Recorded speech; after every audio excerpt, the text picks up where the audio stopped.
And at times like these, farmers need us all to lend a hand, not make things worse. But this couple, who've been battling drought and rock-bottom milk prices, say their bank is pushing them to breaking point. They just took it. They left no money for food. Sick of the uncertainty. Sick of being used. They've just made us feel worthless. This land means everything to Daniel and Zelan Portuguese. The green tinge on those paddocks masks an ugly truth. The drought is starting to bite, even here in tropical North Queensland. It's got a green coverage, but there's actually no growth on the leaf, so the cows don't have anything to eat in the paddocks. There's just nothing there for them. To get through until the wet season starts, they needed to buy feed for their dairy cows. And with every other drought-stricken farmer needing the same, the cost is through the roof. How did you come to ask the bank for some support? I just didn't want to go through what we went through last time. We lost some animals, sorry. It's upsetting. And I was scared to ask the bank for help because they bullied us last time. But I just didn't want to lose my animals again. It's an incredible life to love, and not something you want to do alone. Their bank is NAB, who market themselves as specialists in agribusiness. NAB, more than money. So the Portugueses, who say they've never missed a repayment in their lives, thought it would be okay to ask their bank just this one time if they could switch to interest-only repayments for a few months until the summer rains arrive. And she seemed so lovely and helpful, and she seemed really nice. And she said she would help us. The bank instead gave them a $20,000 overdraft, specifically to buy feed for their hungry stock. 2 weeks later, their monthly milk cheque of $18,000 arrived. That's their entire income from every exhausting hour they spend milking cows. They just took it. They left no money for food, no money for anything. Just took the whole lot. What impact did that have on you? Huge. Like, we work 7 days a week. Look, I don't want any sympathy or any handouts. I just want to be able to pay my bills and have something, you know, for our future. But they just didn't care about us. They just did not care.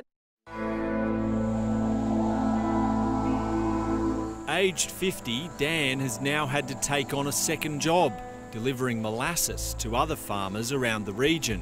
You start work at 4 a.m. milking the cows, then you come and drive the truck all day, and then this afternoon you got to milk the cows again. You must get tired. Oh, you're tired, yeah. I sleep well at night, so I'm pretty exhausted, but oh no, I'm grateful to have the job. The hours are now more gruelling than ever, but getting away from the stresses of the farm actually helps. Mentally it gives me a relief from that back there, which probably my wife misses out on it. Because I get to meet a lot of people in this job, and I appreciate talking to them too. With their milk income quarantined, the bank is effectively in control of what expenses they can and can't pay. Dan says his motorbike and tractor repayments have been rejected by the bank. These sort of things you need, they're not just to play around on, you know. Wouldn't cover our motorbike payment to get our cows. It'd take 2 hours to get our cows. Wouldn't cover any of those payments. Do the banks have any idea about farming and what farmers go through? I don't believe so. No, and that's the frustrating thing here is I need that understanding that just stuff I knew this would happen. It's okay. That we're helping feed our nation. It's something we're proud of. We love agriculture. And they've just turned that into nothing. Sorry. They've just made us feel worthless. It's really hard. NAB said in a statement it acknowledged the hardship involved and will continue to engage with Mr and Mrs Portuguese and their rural financial counsellor to ensure they are working through their financial situation and offering the appropriate hardship measures. What do you want the bank to do now?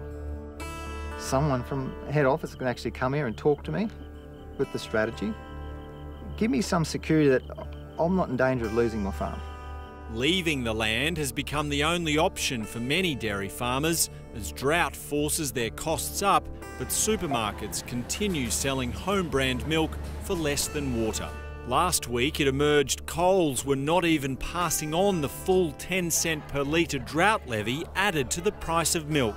Back in the 1980s, we had 22,000 dairy farms spread across country Australia.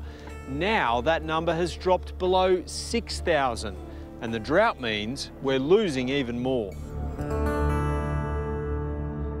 It's absolutely a crisis, it's an emergency, and it's an emergency that consumers need to be concerned about, government needs to be concerned about. Brian Tessman is from the Queensland Dairy Farmers Organisation. Another 486 dairy farmers have left the industry in the past year, meaning we're rapidly facing a future of importing fresh milk from overseas. It's really in a situation now where something drastic needs to be done. We are losing serious numbers of dairy farmers and of course losing that supply of milk as well. He believes the price of milk needs to increase to at least $1.50 per litre to save the industry. Consumers seem willing to pay more as long as it ends up in farmers' pockets. And all the middle people are copping a huge cut and the farmers getting bugger all. They need as much money they can have at the moment. You know, I definitely know farmers aren't getting, what they deserve. Why can't we fluctuate the price of milk when it's dry and feed costs are gone? Grain is dearer than milk. So every time you see me feed them cows, I'm losing money doing that. But they got to be fed. Dairy farmers like Dan Portergeist say they're fed up with being caught in the middle. Sick of the uncertainty. Sick of being used. Sick of our product being used as a tool to get people into a shop. I'm sick of politicians fighting over it. Throw in the actions of a profit-driven bank and these farmers are stuck in a perfect storm. NAB. More than money. If the bank boss was watching this, what would you say to him? I just want you to come and see what agriculture's really about. Impact is devastating. I can understand why farmers kill themselves because of the pressure that's put on them by banks. It's just too much. It's heartbreaking, isn't it? Absolutely crazy. Can you imagine importing our milk? Since we got involved, the NAB sent a regional manager out to see Zell and Dan and promised to give the couple control of their bank account again. Well, it's a start, but we've got a long way to go.